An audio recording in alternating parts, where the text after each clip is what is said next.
sa isang banda, meron din tayong dahilan bakit dapat tayo magkaisa, sapagkat ang Diyos sa panahon natin ngayon ay nagbukas ng isang malaking pintuan ng epektibong pagmiministeryo, at walang iba kundi ang pintuan ng pandaigdigang ebanghelismo at paggawa ng mga alagad. Ngayon lamang natin ito nakikita. Hindi natin ito nakikita noon kahit 10-20 taon na ang nakaraan. It is only this time that we are seeing this door of effective ministry opening wider and wider for us.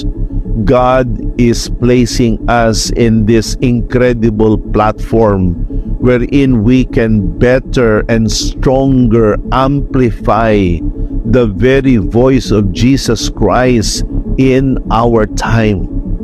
And I am referring actually to the Home Free Global Crusade. The Home Free Global Crusade is a huge door of effective ministry that is bringing us to reach farther and higher in the mission of God.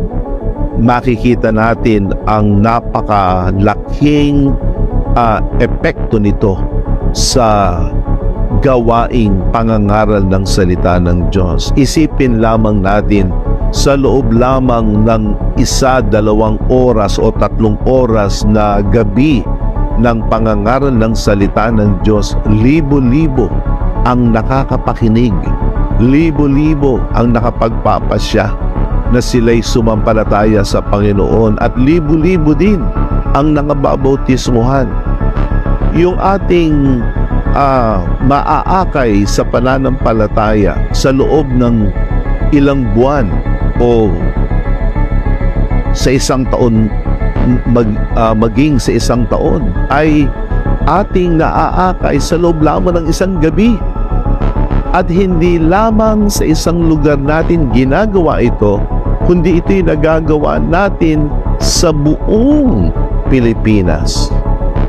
Hindi lamang sa isang lugar natin naaakay ang mga tao, kundi sa bawat syudad na kung saan ginagawa ang mga watch parties ay nakikita natin ang malaking pag-ani ng mga kaluluwa. Itinataas din ng ating Home Free Global Crusade ang prestihiyo ng Iglesia.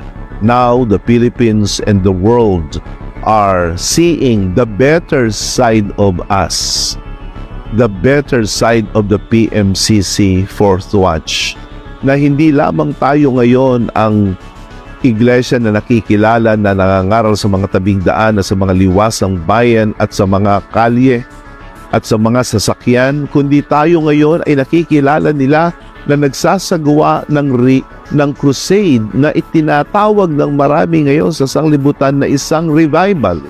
At ito naman talaga ang isang bahagi ng krusada. It is also a revival. Napakarami na ring mga mananampalataya ang nawala sa pananampalataya noon, subalit sa pamamagitan ng Home Free Global Crusade, sila'y nakapanumbalik sa Panginoon.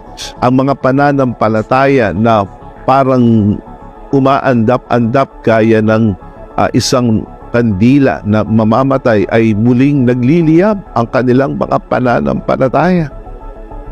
Kaya purihin ang Panginoon, sapagkat ang Diyos ang gumagawa sa atin sa pamamagitan ng krusadang ito.